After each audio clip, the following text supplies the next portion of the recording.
So let's talk about that Ford Maverick news. It is explosive, and it's going to get a lot of people hot and bothered. Hot and bothered, I think that's a term. Angered, frustrated, worried, sick. So there's going to be some issues coming up. We're going to see it go across the forums. And unfortunately, well, fortunately and unfortunately, forums can be a place where a lot of good information gets shared, but at the same time can also give people really truly the impression that there's only problems. Because no one goes on a forum to say, hey, no, rarely to say, hey, you know, things have been perfect. Maybe you just want to pick up one of those wild poodles that we've got wrestling match going on. So we've got, well, sorry, putting this in the wrong order. So I want to give a huge thank you to Sir Slayer for sharing on this forum what has happened to him and actually giving a really good description. That is a bit of a rare instance to have such good detailed information. And it really, engineers love to have this type of information to help understand what the heck happened. So yeah, in the back here, we've got a Ford Maverick and we've got a fire and then an explosion. One part found even 15 feet away from this vehicle. And let's cover really what happened. So again, big thank you to Sir Slayer for not just going on, let's say, Facebook or Instagram and being like, my Maverick caught fire, total crap, we'll never buy a Maverick again, and then not give any information. And I don't think I have it in any of my slides, but I've got a bit of an example of what that can look like. Someone for a Lightning went on, filled their Lightning box with gravel all over the box, and well, went online and just posted horrible design, basically saying one of those horrible design, stupid truck, it's not a real truck, can't even handle some gravel. The reason for this is because, well, he didn't put a liner. You know, he didn't put a tarp inside his bed. So of course the gravel, the 3/4 stone, went in the crack. When you have your tailgate open, if you load it with the tailgate open, well, naturally rocks are going to fill in that crack. And really his complaint was that it was a horrible design. It's not a real truck. And you can't use it as a real truck because when you try to use that power lift gate, it, you know, pinches the rocks, ruins the metal, ruins the paint. It's aluminum, so great paneling, won't rust. But that's kind of, well, that's very typical often of the internet. People post something, people trash things, and people are now doing it even face to face. This new society we live in, people will trash someone before even thinking their own proper thoughts through. And it's sad, it's pathetic. Before you go and attack someone, you should really, really make sure, one, are you 100% correct? Two, do you really need to bring someone down? Like, what purpose does it serve? Does it have to be done? And that's really, there really only needs to be two points to that. There doesn't need to be a third. That's what you should be looking through. But people do silly things with trucks. This is another example. You know, someone could say, horrible design. Well, yes, if you put a topper on the truck, it does become less useful, but that's a personal choice and people need to assume it. Just like if you open your tailgate on a truck, pretty much almost every truck on the market, if you get gravel in that little line between the bed and the tailgate, yeah, you're not going to be able to put your tailgate back up unless you scoop out all the little rocks with your fingers. And that's just how trucks are. Doesn't mean that the Lightning's a horrible truck. Now let's talk about whether the Maverick is a horrible Maverick. So let's go get that a bit of this background to this story. So I'm going to summarize it. You'll want to go over and check this out at Maverick Truck Club later on and read through it, but I'll give you like a quick summary. Basically, the individual noticed that, you know, there was potentially some missing oil, opened up the hood. When opening up the hood, saw that the inside of, you know, sort of had splashed all over that hood. Oil, of course. So oil had splashed all over the hood, and there was kind of a good amount of oil in the engine bay. So they continued to drive, added oil, then had the check engine come on because there was missing oil, added oil, saw a bit of smoke, continued to drive. When the smoke got too bad, and of course you had the engine light on for this period, when the smoke got too bad, they parked it, they stopped it, and it caught fire. And then it also exploded. So there's a lot going on here, and there's a lot that was done correctly. You should stop when your check engine comes on. But I think, dealerships don't talk about this, so we got to talk about it here. There's some very smart things that were done, very smart, parking it away from other vehicles, finding a safe spot to park it. Really smart. So the fire and the explosion didn't harm anyone. Really smart when the check engine came on to open the hood and be like, yeah, I'm missing oil. I'll add some oil. But then just, general good knowledge to have on vehicles. Please, folks, if ever you see oil underneath your engine, boy, you're missing oil. And then there's missing oil, and then there's a whole lot of oil around the motor. You've got to clean that up, folks, because that oil, it has a certain flash point, right? It's eventually, if it gets too hot, it's going to catch fire. Now, we have seen this on the Maverick before in regards to the hybrid. You have a hybrid. Mm-hmm. And I'm not worried. You're my precious, and I'm not worried at all about you being harmed, because Ford went ahead for the hybrids. There was a recalled about 100,000 vehicles. No, sorry, they recalled exactly 100,000 vehicles because 23 caught fire, and it was the pan underneath. If you want a good story, an accurate story on this, you can check it out at Kelley Blue Book. And Kelley Blue Book actually covered it quite well. Ford went ahead and then drilled, it was the paneling underneath, and they drilled holes. Some major million view per video YouTube channels thought that all Mavericks, they implied that all Mavericks are going to drip oil, and that it's just silly to drill holes to let the oil out on the ground because you haven't fixed the problem. That's paraphrasing, but that's a major, one of the biggest YouTube channels. That's how they summarized it. So basically conclusion was don't buy a Maverick. I think that's silly. I think this is probably an instance where if there's oil ending up on the inside of the hood, splashed all over the inside of the hood, we probably have one of two things. We either have a gasket, which is faulty. We remember on the Mavericks, there's only 23 fires, meaning maybe there is, who knows, maybe 4, 5, 6 times more vehicles that were actually leaking some oil.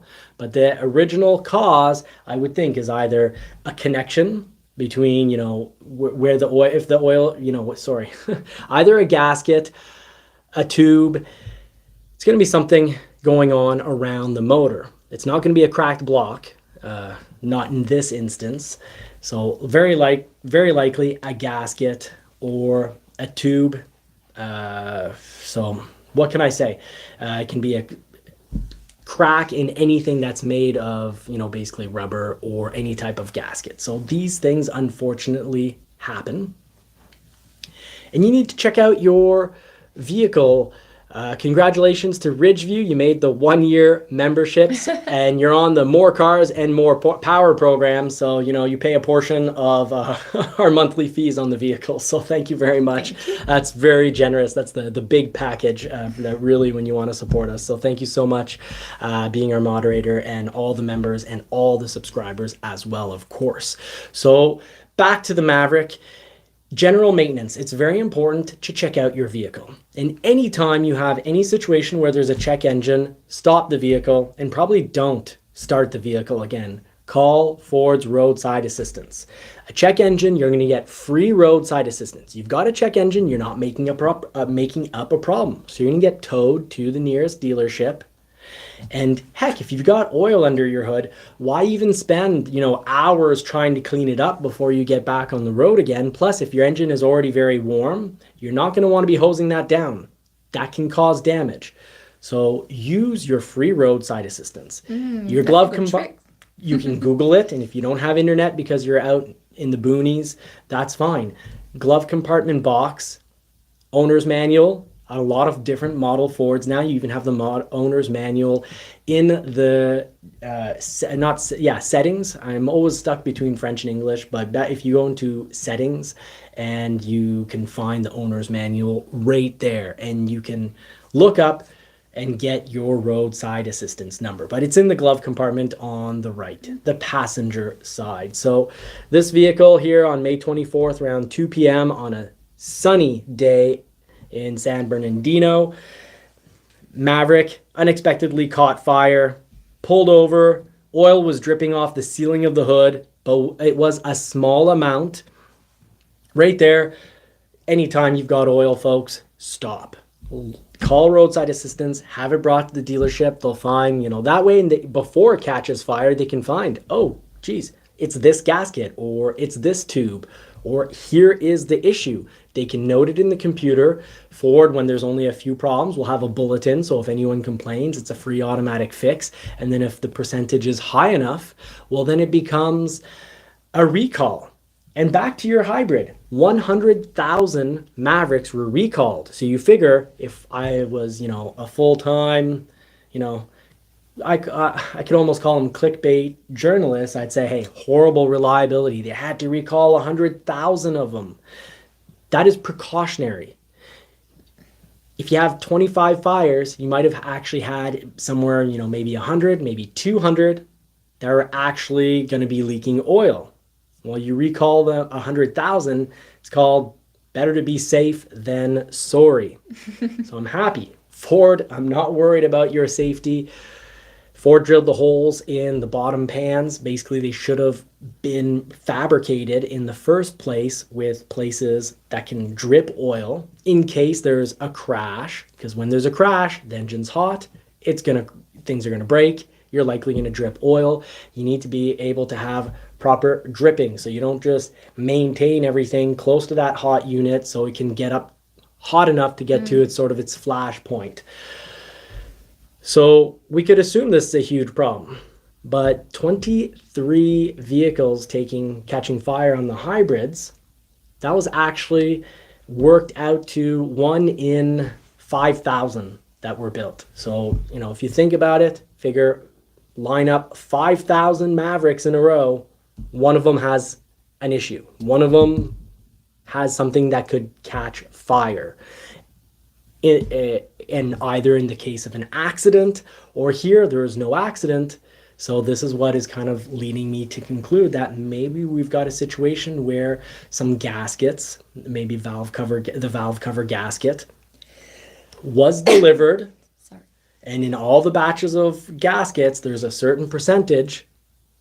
Is it going to be one out of, for the EcoBoost, will it be, so far if we have, let's say 1, are we talking about 1 out of 100,000 or 50,000? Well, the math is still yet to be done, but for the hybrid, it affected 1 out of roughly 5,000 units. It was 0.17 per thousand. So roughly times 5. It's between 5 and 6,000.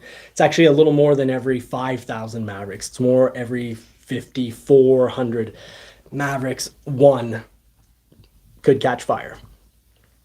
So that's your explosive Ford Maverick news that is going to make some people get red in the face. It's going to make some videos have possibly millions of views.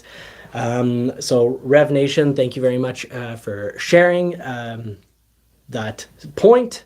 From an engineering standpoint, that's pretty bad. I don't know about that. 1 in 5,000, it depends, I guess, what you're engineering. But historically, when it comes to engineering vehicles, 1 in 5,000, well, I can definitely think of vehicles back in the 70s having major issues, and it was on a lot. Like you might have 10 models that you know of, and 5 or 6 of them have the problem. But I'll let you, thank you for sharing. I always like getting other perspectives, but my perspective is, 1 in roughly 5,400. And originally, back to your hybrid, the real main concern was in case of an accident where the oil would be, because of the crash, the oil would be forced out of the motor and would end up in this pan, the pan being close to the engine block and being warm, that then there could be a fire. So Sir Slayer, thank you very much for sharing, because you did a lot of things really smart and safe. You added oil when you needed to add oil. You found a safe parking spot. I would just add for the community here, if your check engine light comes on, just call Ford Roadside Assistance. So much better to play it safe than sorry. We don't want to play around with safety. And, well, Mavericks aren't the only things that can catch fire. You can also have extremely, some people can say, hey, how could a Maverick catch fire? After spending, whatever it is, $24,000, $30,000, $35,000, how can I spend that kind of money and have the vehicle catch fire? This just doesn't seem right. Well, guess what? Supercars that cost hundreds of thousands of dollars also catch fire. So if you want to check that out over on Text Therapy, just showing someone who is having a bit of fun with a Ferrari. Maybe the Ferrari wasn't warmed up enough and it ended up catching fire. Bit of a popping the clutch situation and burning tires. So popping the clutch, burning tires, heating everything up really quick, and well, it just decided to catch fire. And these supercars often have, very lightweight elements to them, thin aluminum walls, a lot of carbon fiber use, and if you beat on them, at any point, you might have problems, but if you beat on them really roughly before the vehicle's properly warmed up, well, then you're asking for even more trouble, because back to general good car care, when you want to have good car care, check your vehicle out. Don't, beat on it when it's cold. Don't let it, if you've been beating on it, don't let it cool off too quickly. So don't say, oh boy, my engine's warm, I better put some cold water on it. It's metal. You don't want metal to heat up really quickly, and you don't want metal or metals, whatever the metal is, you don't want any type of metal really heating up really quickly or cooling off really quickly. So those are real important things to know. So if you've got metal, you don't want really cold or really hot, because you don't want basically things to contract or expand really quickly, because that's when they can crack. And when they crack, that's when you have oil. So this is a Ferrari that probably heated up way too quickly using, expensive metals, thin, lightweight, expensive metals. Probably had a block crack. And actually, you actually have the valve. I remember I watched this a few days ago. You hear what very much sounds like a valve or a piston hitting up against metal. So you had something in the engine. You had catastrophic error in the engine from how it was being driven. Got heated up really quickly. Maybe a valve popped, or the piston, but generally if a piston pops, that thing will just blow through everything and pop out the car. My buddy did that on his Ford Escort GT, around 300,000 of some of the most abused miles. This guy drove the back roads like every day was a rally race.